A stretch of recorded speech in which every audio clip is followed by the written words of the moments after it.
Hello, good morning, good to see you. Welcome on this Facebook Live. My name is Merel and I'm doing a series of 5 about balancing your body. And today is going to be about food.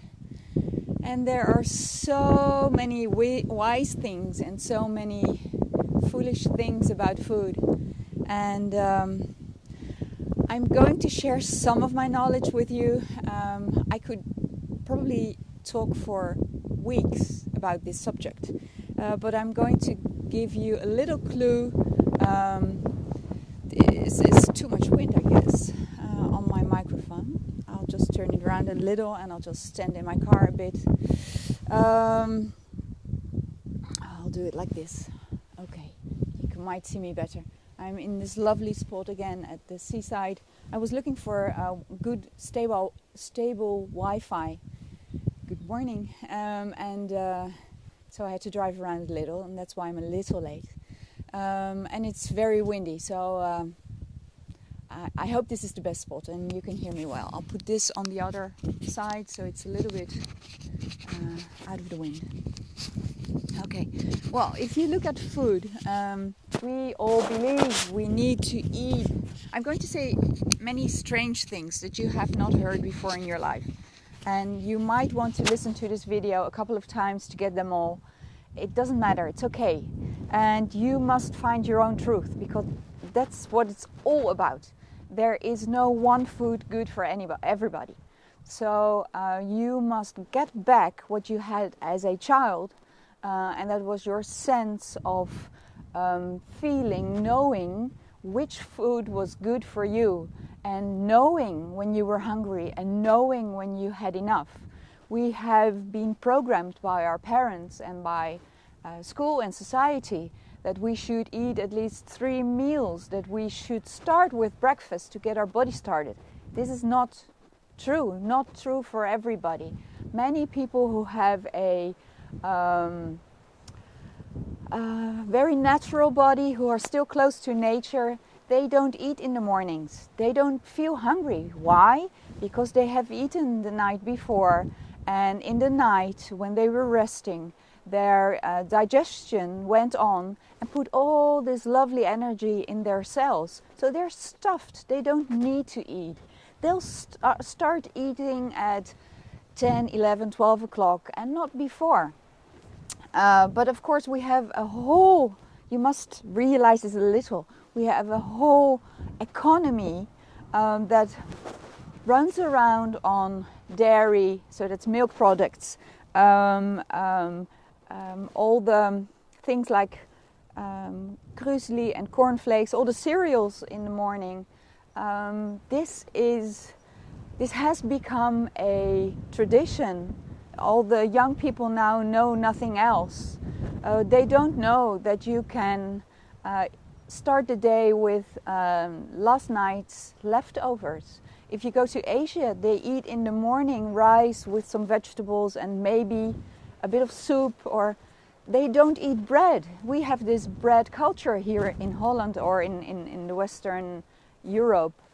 And many people don't know anymore how to digest bread, because the cereals the grains have been modified.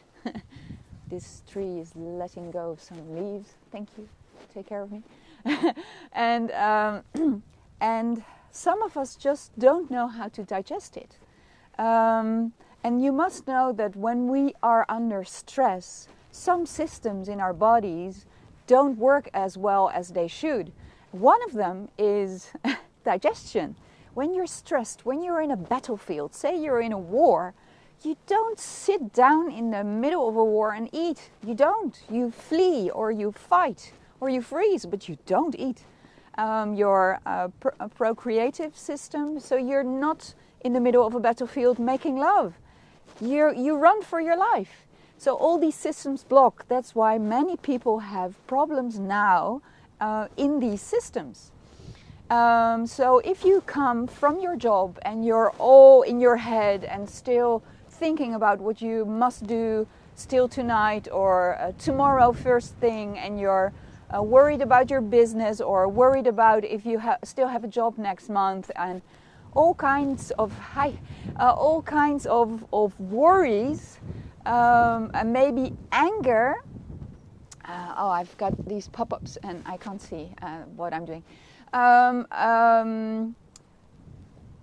Then your digestive system is blocked, and you either snack for fast energy because your muscles need glucose, so sugar. I'm going in, guys. It's too much. There's too much wind and it's very cold. And we'll just make a little change of scenery. Okay, let's put this away and keep the unicorn.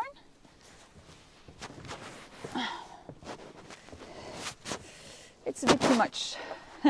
I knew I was going to do this inside and I didn't want it. This is what happens when you go against your your innate intuition. I'll make this a little bit more horizontal because otherwise you'll get seasick. Okay, so when you then are stressed, you can only eat things that are koolhydraten, carbo dioxide. I don't know how you say this. So it's bread and fruit and potatoes and all the stuff that becomes sugar in your body, because it needs to feed those muscles, because you have to hit someone in the face or run off. So a good idea, if you come home from a stressy day, don't go and eat right away. Go for a walk. Walk your dog.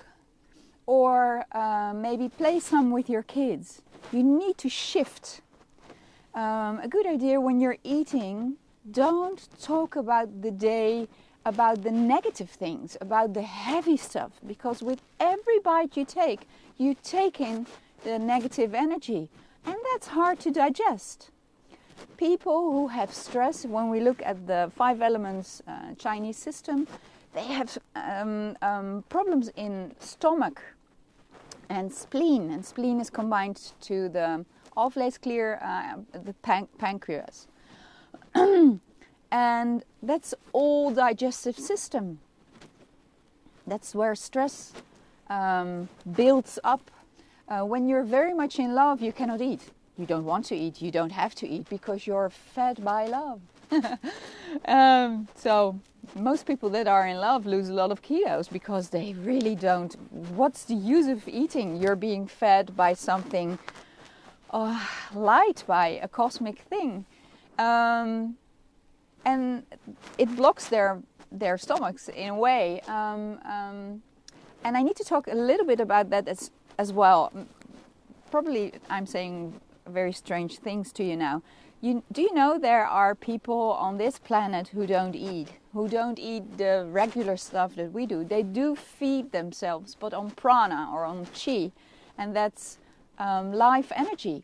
They don't drink, they don't eat, they are doing wonderfully well. They feel wonderful.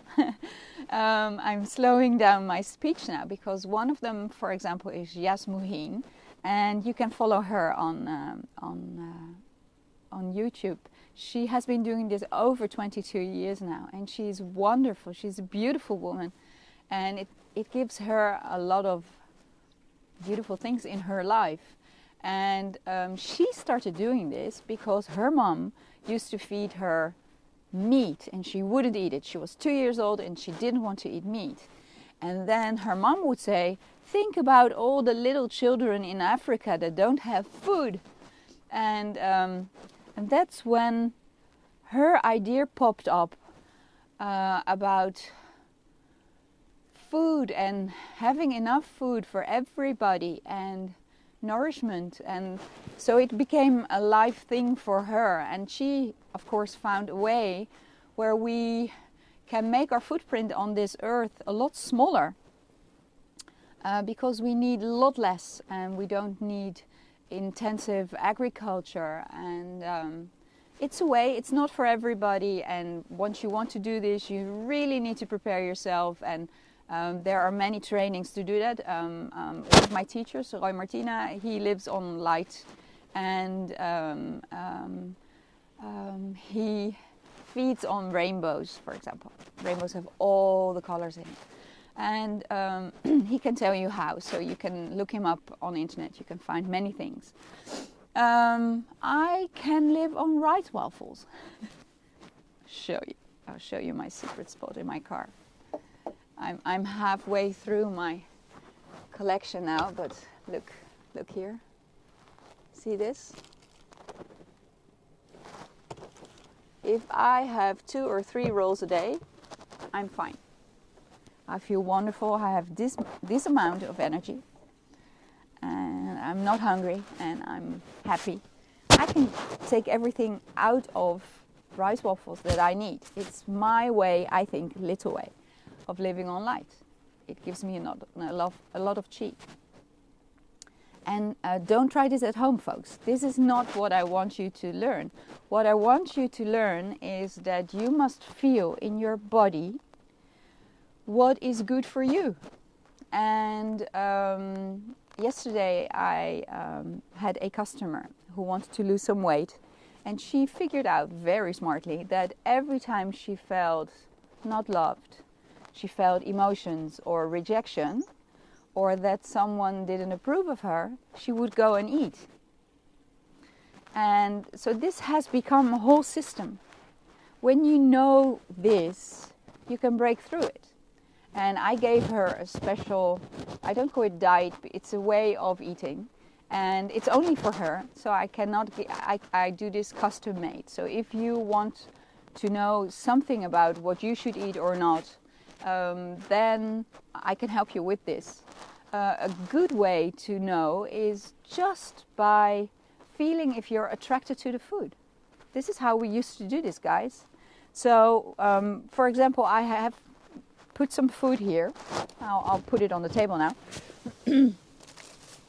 It's things I eat normally. So it's water, a banana, a miniola, carrots, some cheese, and tomatoes.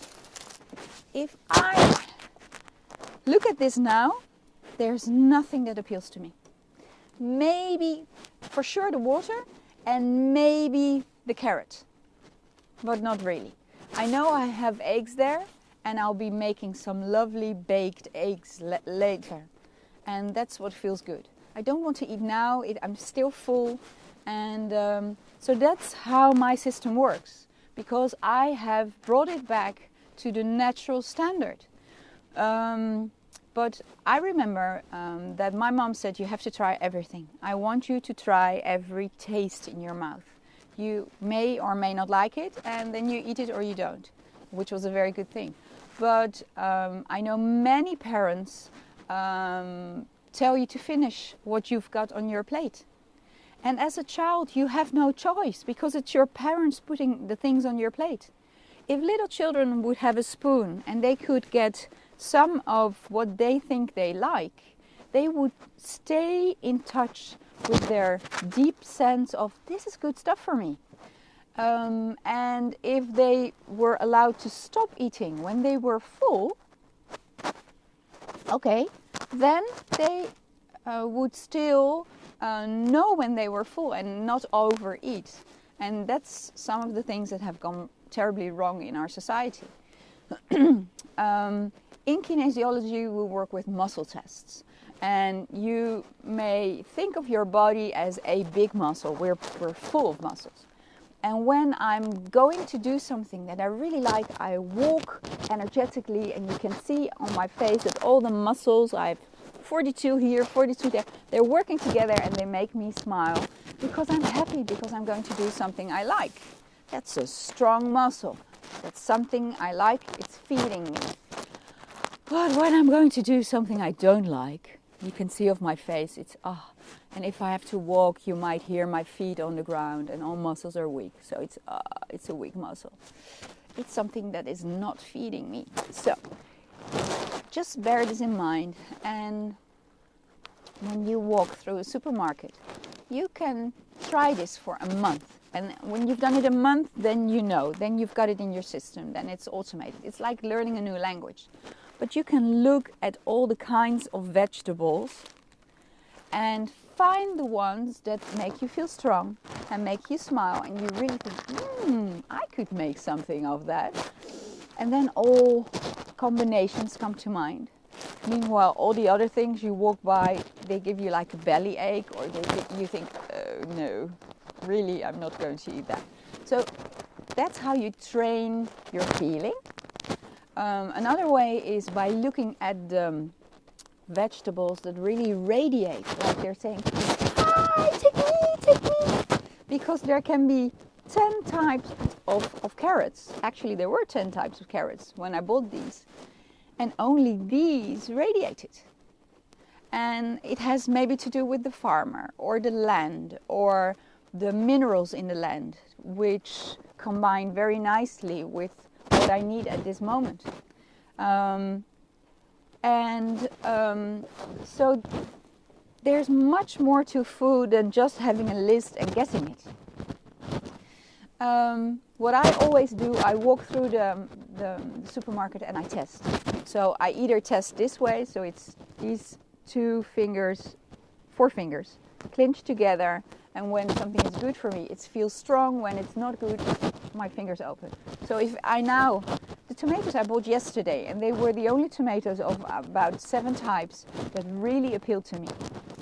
If I put them close to my belly button, because for your body it's then almost like you've eaten them already. If I put them close and I do the test, they open. I actually don't feel like eating them now.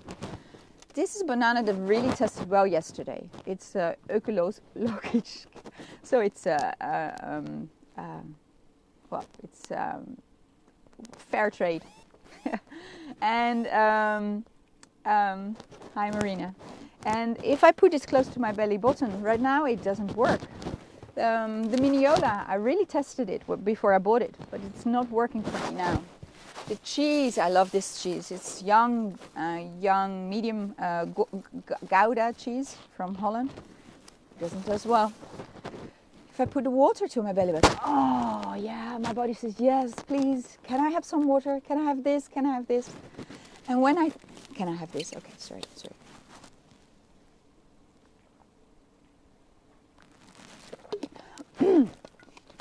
Okay. And when I think of the eggs I have in the fridge that will be nicely baked with butter, they taste strong as well. So that's how I work. If you want to learn how to do muscle testing, come and do a course. I will be giving brain gym and you'll learn how to muscle test, but it's more sensing and observing in brain gym.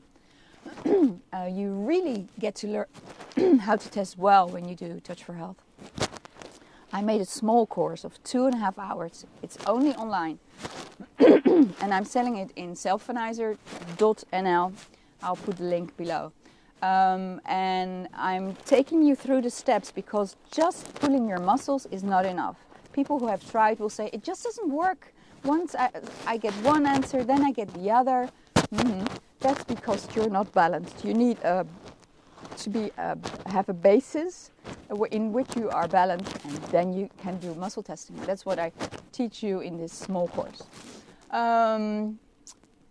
What I wanted to tell you, there are going myths around the earth, and they change all the time. So like 20, 30 years ago, we learned that fat was bad for us. So we banned all fat. And we started eating a lot of carbo. I don't remember how to say this.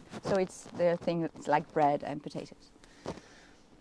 And it's the other way around, guys. If you eat fat, you don't get fat. Because fat just stays fat and it doesn't add up to your body. It just gives your body the signal saying, I've got enough fat that I need, because fat is a very good source of energy. It's very lean. It gives you much power. Meanwhile, and it's there all the time. I have enough. A friend of mine once told me that. Darling, you have enough fat to walk to Rome and back. I don't know if that was nice, but a good thing is that she made me conscious of the fat I have on my legs.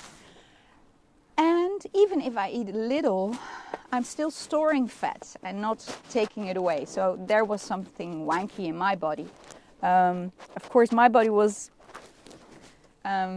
peeped up a long time ago. When I was 12, I started gaining weight, and my parents thought it was a good idea to start doing diets. So I've been dieting from 12 to 22, which made my complete hormonal system go through the roof. But I think I've got it now. I'm 51, I've got it now. Thanks for kinesiology, I fixed this. Green tea, for example. People say, oh, you need to drink green tea. And then they only drink green tea. Guys, I cannot drink green tea. It's not good for me. So don't believe the general things. Just feel if it feels good for you. If when you drink green tea, you feel good, you can have it. But it doesn't mean you have to have it every day, all day. Later this afternoon at 3 o'clock, I'll probably be eating this one and it will be smiling at me. But not now. So you have to sense what is good for you at a certain moment. When you look at the food stuff, oh, this is funny. I now have to think of fish because there's a man actually standing in the sea. I hope he's wearing some of these rubber boots and he is fishing from the sea. Oh, this is good. Fish and meat and nuts away are in the corner of, oh, I'm looking for all these words, guys. Eiwitten. So it's proteins. Fruits and bread and grains and kartoffler. Oh, studying Danish. Potatoes and sweets are in the hydrates. That's the one. Thank you. I think Marina helped me. And there's fats. And they actually need to be balanced all. You should have like 33% of everything. Now, before you start changing everything that you eat, you might just want to write down for a week what you eat at what time and how much of it. And how you felt afterwards. Did it give you energy or did it cost you energy? It's just to be aware, guys. And then after that week, you might change some things. I know in Western world, we eat like 60% of carbohydrates all the time. And a little bit of fat and some proteins. But you need proteins to make your muscles strong. You need proteins for all the chemical processes in your body. You may need proteins to make hormones. So if you're stressed all the time, all your proteins will go to survival hormones. So you won't have anything left for the thyroid, for example, keeping you warm and digesting. And you won't have hormones left or proteins left to do your procreative system. Sorry, I need a bit of water.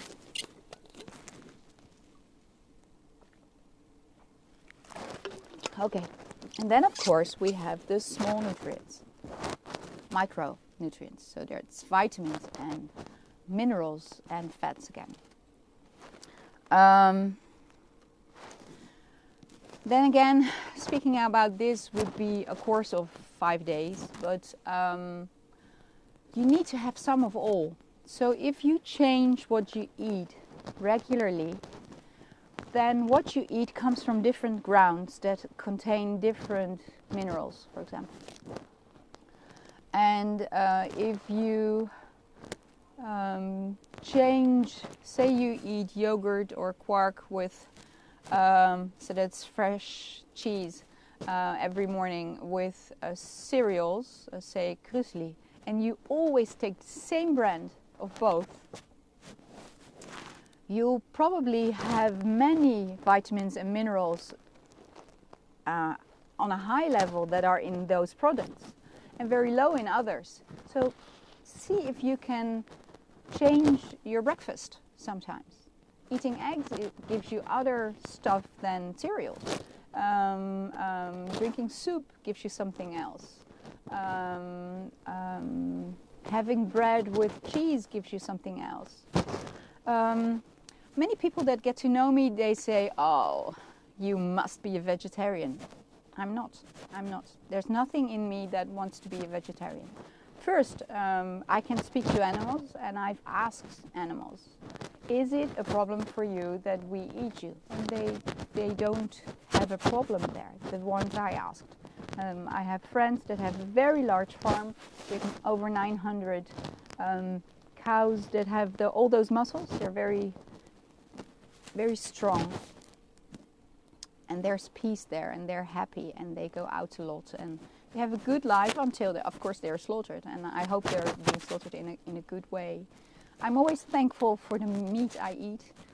You can, of course, in periods of time or through the year, be more vegetarian than omnivore.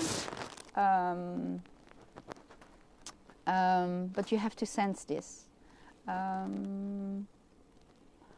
And I'm thinking a bit because you have to do what feels good for you, and you have to test.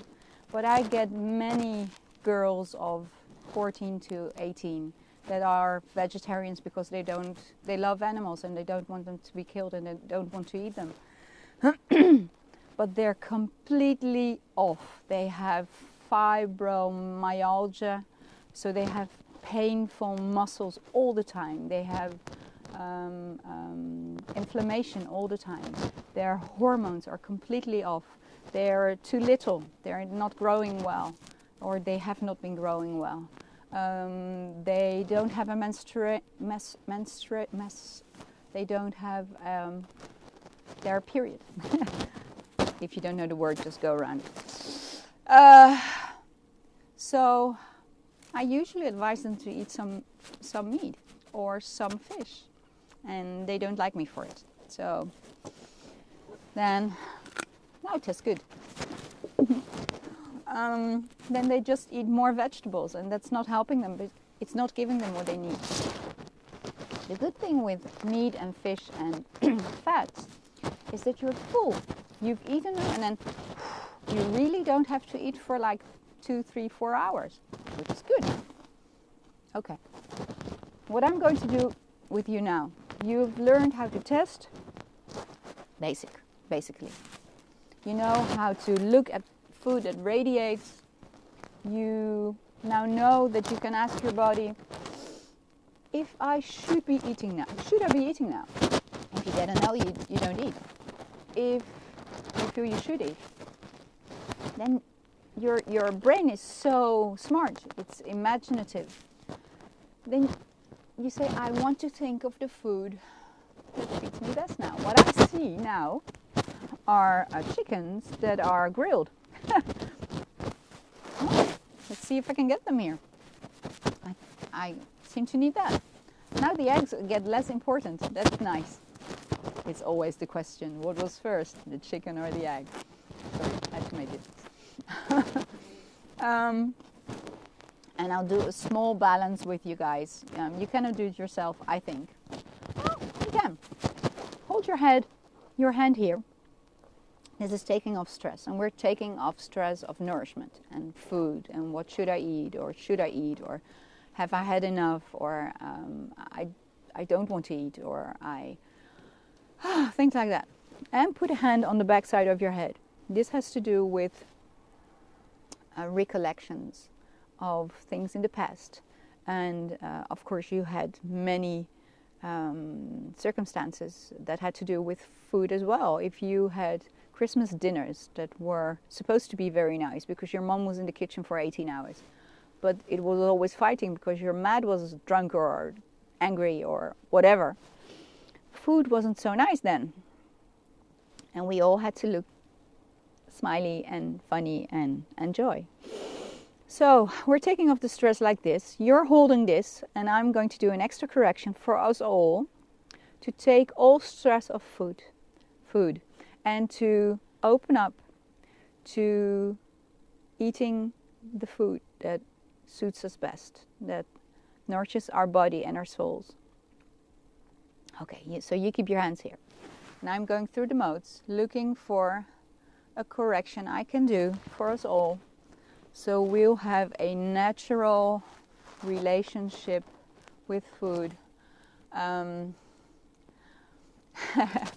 Oh, that's nice. I'm going to do something, it's called reconnective healing. This comes from Eric Pearl. You can find so much about it on the internet. I'll put a nice link in below, because there's a teacher that tells you how to do this in a simple way. If you really want to study it, you have to do Eric's courses. And it's a way of moving your hands in a plane. I seem to be holding my one hand still all the time, and the other is cleaning and adding and taking away. And so we're taking off stress of food and nourishing ourselves, and old programming that, a lot of old programming that took us away from knowing what we need. And we're going back to our innate knowing of what food is good for us.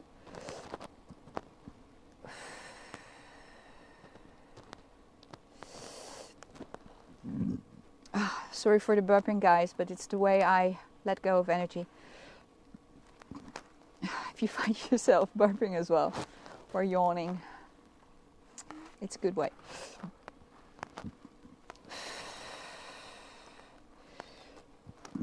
You might feel a change in your body.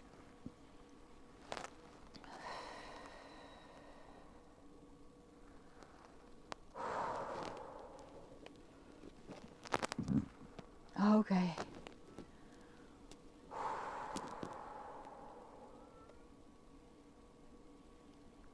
When you know how to do this, you can do this at home for yourself to restore your way of living with food.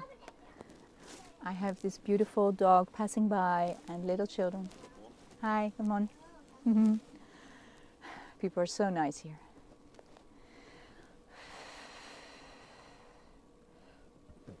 Okay, I'll continue when the video is done, because we're not done already. And I'll do a bigger balance for us all. Be nice to yourself about food as well. Don't beat yourself up. Don't vomit if you've eaten too much. Just don't eat so much afterwards. You'll digest and it will go to your cells. Move a little bit more. Just go for a walk. And work on the reason why you eat so much. Because the food is not the problem. There's emotions there that make you do this. And this is the only way you know how to cope. So go to a therapist or go and follow a course. Work on yourself, because there's a problem there and you need to work on that. And a good way to nourish yourself is also with loving relationships. Having people around you that are wonderful and that are nice to you. And with whom you can laugh and with whom you can ask questions and debate on them, and in a nice way, not killing each other, but in a nice way. So that's food for thought. Reading books you really like. On YouTube you can find so many videos. I have so many teachers there. I listen to them every day. They are my food. They are my nourishment. I thrive on that. So there's so much more I can and want to say, but I think I have to close now, because otherwise it's too long and it's you cannot keep your concentration up for such a long time. You can repeat this series if you like. You can send me a personal message if you want me to look at your food and help you get your blocks away. And know that this is not a one-day fixer. This is a process. We've been in and out of love with food our whole lives, and not only our whole lives, all our ancestors have been in the same process, because now we're being overly fed, but for a very long time people died of hunger. and actually of our ancestors, and actually on the world some people are still dying of hunger. So wouldn't it be lovely if there would be water in the Sahara, for example? And why isn't there? So, but that's a completely different subject, so let's keep the vibe high. Let's see if I can see this, because you are writing nice things. This is a very special pair of glasses, guys. Watch this. It broke. Oh, Marina. Oh, the people that are watching, Marina and Karin, are long-time and new students of mine, and they're inviting you on a course. And of course, you're very ready, very welcome. My way of giving to you guys is by giving you these free videos, because I want you to be in your best shape. I cannot talk anymore. This was a series of 5. You can find it on YouTube. And what I've found out, I'm putting this every day on Instagram, LinkedIn, Facebook, and YouTube, and it's hardly being seen. And I think, I don't know what the reason is, but you like this. You get a lot of information out of it. And you know people that might like this as well. Share it with them. That's what I'm doing now. I'm giving it to people like small gifts. You may give them away. They're my gifts to you, and you can give them away as well. That's how it's done, folks. So, oh, very nice. Next week, I may do another 5 videos, and they're very specially for young adults. They're for the age between 12 and 18, and they have their own issues, and it will be for them. So if you have children that are in that group, or you know children that are in that group, I'm going to do, stress here. I'm going to see if I can do an Instagram live, because they're mostly on Instagram. Facebook is for elderly women. Sorry.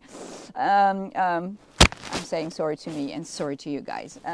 But this is our platform, because we know how it works. Instagram is different, and so I think I need to be broadcasting this way up, and I need to figure out how this works. But they need some help too. I think they are the most tempted group on earth at this moment, and they have full potential to be such a beautiful generation. So I'm going to make 5 of those videos, and I'll be posting them, of course, on Facebook and on LinkedIn and on YouTube. And if you know children in that age, just give them to them, and they can decide if they watch it or not. They're very good at deciding those things. So much love from me to you. Have a wonderful weekend, and see you soon. Bye-bye.